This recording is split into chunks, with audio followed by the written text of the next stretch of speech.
Ben bugün geldim. Duygularım sonsuzdu. Fikirləşdim ki, mən həmən o qızam, Vətən Yolları. Belə bir yazı yazım və bu Füzuliyə səfərimi ora köçürəcəyəm.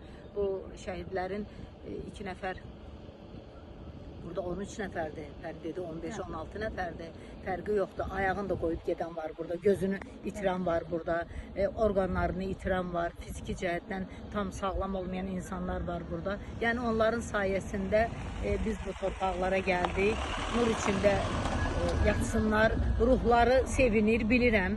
Ruhları sevinir, amma tək qoymaq olmaz.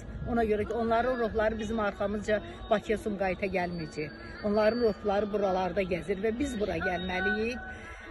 Bunlar da ən axırıncı gün itkin düşən uşaqlardır. Bu o deməkdir ki, bunlar geri çəkilməyiblər. Bunlar kəndin getməsinə inanmayıblar. Bunlar deyiblər ki, bizim meydimizin üstündən gəlib keçə bilərsiniz. Elə də olub.